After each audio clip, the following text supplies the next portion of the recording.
નમસ્કાર, તમે જોઈ રહ્યા છો YNN ન્યૂઝ. સમાચારમાં વાત કરીએ તો રેલવે બોર્ડ PSCના ચેરમેન રમેશચંદ્ર રત્ન આજે વડોદરા શહેરની મુલાકાતે પહોંચ્યા, ત્યારે પત્રકાર પરિષદ યોજીને રેલવે મુસાફરીમાં યાત્રિકો માટેની સુવિધાઓની વિશેષ માહિતી આપી. ગુજરાત રાજ્યનો પ્રવાસ તેમણે વડોદરા શહેરથી શરૂ કર્યો છે, ત્યારે કમાટી બાગ ખાતે આવેલ બાબા સાહેબ આંબેડકરની સંકલ્પ ભૂમિની મુલાકાત લીધી હતી, જ્યાં વર્ષ 2018માં રેલવે મંત્રાલયની પેસેન્જર સર્વિસ કમિટીના ચેરમેન પદે નિયુક્તિ કરાઈ હતી. ત્યારબાદ વર્ષ 2021માં પણ પુનઃ ફરીથી ચેરમેનની જવાબદારી સોંપવામાં આવી હતી. રમેશચંદ્ર રત્નએ વડોદરા ખાતે પત્રકાર પરિષદ સંબોધીને રેલવે બોર્ડ દ્વારા યાત્રીઓની સુવિધા સંબંધિત માહિતી આપી હતી. તેમના મતે યાત્રી ટ્રેનમાં બેસે અને પ્રવાસ પૂર્ણ કરીને સ્ટેશનની બહાર નીકળી ત્યાં સુધી યાત્રીની તમામ બાબતોની કાળજી રાખવાની જવાબદારી તેમની છે. પાછલા વર્ષોમાં જે મુશ્કેલીઓ યાત્રીઓને પડી હતી તેમાં ઘણો બધો સુધાર આવ્યો છે. પ્રવાસીઓની સુવિધા સહિત સમયસર ટ્રેનોને ચલાવવામાં આવી રહી હોવાનું જણાવ્યું હતું. રેલવે દ્વારા ઇલેક્ટ્રિફિકેશનનું કાર્ય પણ પૂર ઝડપે કરવામાં આવી રહ્યું છે. ટ્રેનની ગતિમાં ઝડપ આવી રહી છે. કોવિડ-19માં ટ્રેનો બંધ હતી, પરંતુ માલગાડીની સેવા અવિરતપણે કાર્યરત હતી, જેથી તમામને મુશ્કેલીઓ પડી નથી. કોંગ્રેસે બાબા સાહેબ આંબેડકરને યોગ્ય સન્માન આપ્યું નથી અને જાતપાતના બીજ રોપી ભાગલા પાડી રાજ કર્યું હોવાનું જણાવ્યું હતું. શહેર બીજેપી પ્રમુખ દ્વારા વડોદરા રેલવે સ્ટેશન પર યાત્રીઓ માટે જરૂરી સુવિધાની જાણકારી આવેદનપત્રના સ્વરૂપે રેલવે મંત્રાલયના પેસેન્જર સર્વિસ કમિટીના ચેરમેન રમેશચંદ્ર રત્નને આપવામાં આવી હતી, જેમાં દરેક પ્લેટફોર્મ પર એક્સિલેટર મૂકવાની માંગ કરાઈ છે. રેલવેમાં કોઈ બીમાર પડે ત્યારે ટેલિકન્સલ્ટેશનની પણ સુવિધા મળે. અન્ય પ્લેટફોર્મ પર જવા માટે ઇલેક્ટ્રિક કારની વ્યવસ્થા અને સખી મંડળના સભ્યોને તેમના ઉત્પાદનો વેચવા માટેની વ્યવસ્થા કરવામાં આવે તેવી રજૂઆત કરવામાં આવી છે. ઇલેક્ટ્રિક કારની સુવિધા મળે એના માટેની પણ રજૂઆત કરી છે. વડોદરા શહેરમાં સમગ્ર રાજ્યમાં સખી મંડળોના મારફતે બહેનોને એમ્પાવરમેન્ટ કરવા માટેનો રાજ્ય સરકારનો પ્રયાસ છે.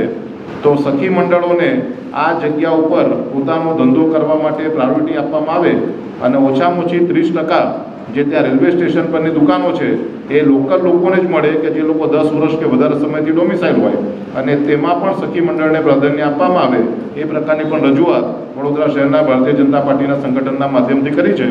રેલવે બોર્ડના ચેરમેન તરીકે આવ્યા છે. આપણે એમને સંકલ્પ ભૂમિ પર દર્શન માટે લઈ ગયા છે. વડોદરા શહેરમાં એમનું આજે સ્વાગત થયું છે અને અમે એવી ઈચ્છા વ્યક્ત કરીએ કે સંગઠનના માધ્યમથી જે કંઈ પણ કામ મૂક્યા છે એ ત્યાંનું લોકલ તંત્ર અને એમની DRMની ટીમ આ કામગીરી ઝડપથી પૂર્ણ કરે. આપણે સૌ આજે અહીંયા એકત્રિત થયા છો. આપ સૌનો વડોદરા શહેર ભારતીય જનતા પાર્ટી તરફથી હૃદયપૂર્વક આભાર માનું છું. धन्यवाद. ये कार्ड ले ली और आज उस सरदार पटेल जी का जिन्होंने रियासत 550 में बदले में जो था उसको एक करने का एक विश्व प्रतीक माननीय मोदी जी ने मनाया. आज हम लोग उससे भी पर्यटक स्थली को देखने जाएंगे और अभी महारानी जी से भी, क्योंकि उस परिवार का योगदान बुलाया नहीं जा सकता, तो इसलिए आप लोगों के माध्यम से passenger service committee, railway board, rail मंत्रालय बड़ी गतिशीलता के सदस्यों के साथ अभियान चला रही है और इस अभियान को हम जारी रखते हुए पुनः आप लोगों के बीच में आएंगे. अभी भी कुछ पंखे और लगे, बैठने की व्यवस्था और हो, और भी कई साथियों को लेकर के हमने अधिकारियों के साथ चिंता की और जो भी मेडिकल बूथ और जो भी जिस तरह का वो है उसे चिंता कागज में न रहे, क्योंकि मेरी कमेटी इम्प्लीमेंटेशन वाली है, एग्जीक्यूशन वाली है. हम लोग हवाई वाली कमेटी नहीं है, इसलिए टाइमिंगली सारी चीज़ हमने कितने दिन में कैसे क्या हो ये सारा अधिकारियों के बीच में, DRM और सबके बीच में, और बोर्ड की मंथली मीटिंग होती है, क्वार्टरली मैगजीन छपती है. इसी बात के साथ मैं अपनी बात समाप्त करूंगा, लेकिन ये कहते हुए कि ये भारतीय जनता पार्टी की सरकार, यहाँ राष्ट्र हित सर्वोपरि है, फिर पार्टी है और हम हैं. यहाँ मैं और मेरा कुनबे का कोई नाम निशान नहीं है. समरसता की पार्टी है, जात धर्म की खेती वाली पार्टी नहीं है. सभी को मिलजुल करके संगठन और पार्टी में चिंता की है और उसी का कारण है कि मेरे जैसा व्यक्ति मैं रिपीट होकर के आया हूँ. मेरे साथ भी बहुत वरिष्ठतम लोग राज्यों से आए हैं और जो पत्रकारों बंधुओं के द्वारा एक नंबर भी नोट कर लें, अगर कभी भी कोई कंप्लेंट किसी टाइप की आती है तो मेरी कमेटी 24/7 9717647676 ये CUG नंबर है। ये कभी भी आप अवगत कराएंगे तो आपकी समस्या का समाधान होगा। बहुत बहुत धन्यवाद।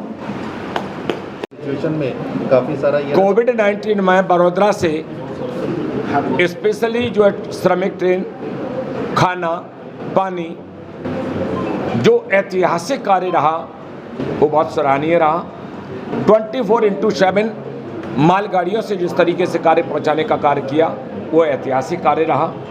और मैंने तो DRM महोदय से कहा कि इसमें जो सराहनीय योगदान जिनका ज़्यादा रहा है, हमारी कमेटी उनको भी रेलवे बोर्ड में सम्मानित करेगी और उनको भी चिन्हित करके हमको भेजने का कार्य करेंगे। जी, अब करने वाली कांग्रेस, करने वाले लेफ्टिस्ट, अरे डॉक्टर अम्बेडकर का किस हैसियत से नाम लेते हैं लेफ्टिस्ट?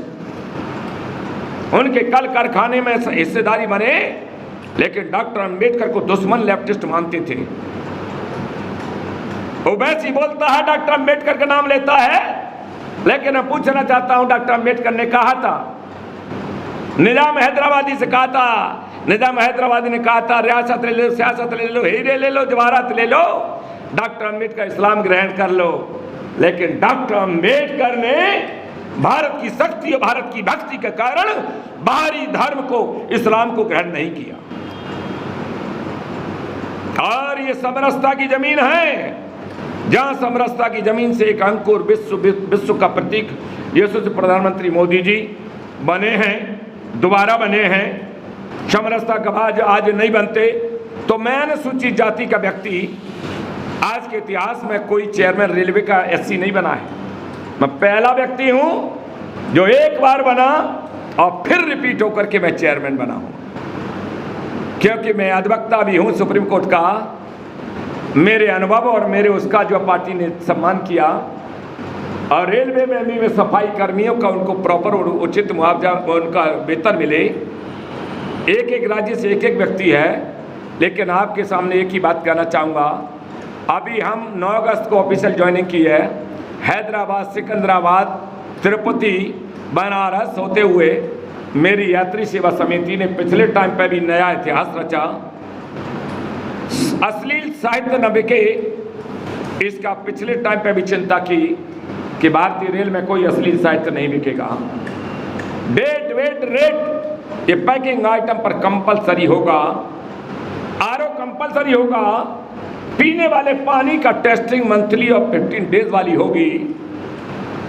और स्वच्छता अभियान पर गंभीर चिंता के साथ मेरी कमेटी ने अभियान चलाया और हमने विषमता पर पेनल्टी भी करने का काम किया। आज आपके माध्यम से, मैं अपनी पार्टी के माध्यम से, चूँकि पहले मैं कार्य करता हूँ, इंडियन पॉलिटिकल सिस्टम है, नेता ही देश का PM बनेंगे, CM बनेंगे, कैबिनेट बनेंगे, चेयरमैन मेरे जैसा बनेगा। लेकिन ये पार्टी प्राइवेट लिमिटेड पार्टी नहीं है। यहाँ देश का कोई भी तो भारतीय जनता पार्टी का राष्ट्रीय अध्यक्ष बन सकता है और या कोई भी प्रधानमंत्री बन सकता है। ये प्राइवेट लिमिटेड कांग्रेस लेफ्टिस्ट की नहीं है कि राजपाट खत्म हो गया, लेकिन आज भी संविधान का कोई, और संपूर्ण भारत का station, catering, canteen, book stall, vendor, soccer, safety, security, sound modification, यात्री को चढ़ने से उतरने तक सेवा के दायित्व का निर्वहन करने हेतु कमेटी है जिसका मैं चेयरमैन हूँ। पहले लगभग 17 राज्य और 200 स्टेशन का पिछले कार्यकाल में मैंने निरीक्षण किया, जबकि कोविड-19 के उसमें समय निकल गया था।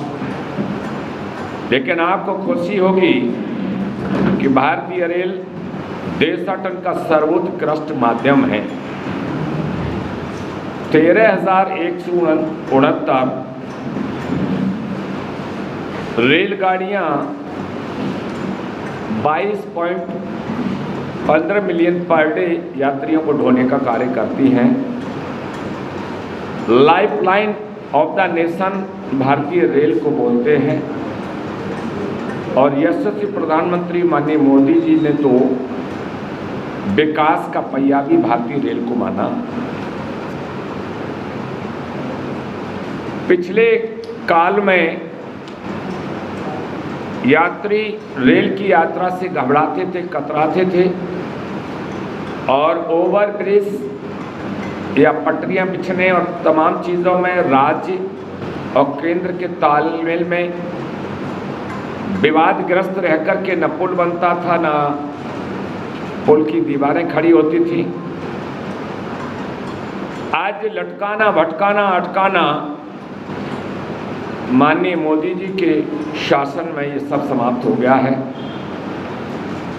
भारतीय रेल ने world class coaches, world class waiting rooms और आपको कोविड-19 के समय यशस्वी प्रधानमंत्री माननीय मोदी जी ने अगर 24/7 मालगाड़ियों के माध्यम से खाद्य सामग्री, रसद सामग्री, कोयला और डीजल और मेडिकल उपकरण, इवन रेलवे के अधिकारियों ने 24/7 अपनी जान की बाजी लगा करके मालगाड़ियों की गति बढ़ा करके एक इतिहास बनाने का कार्य किया और उससे हम कोविड-19 से, वैश्विक महामारी से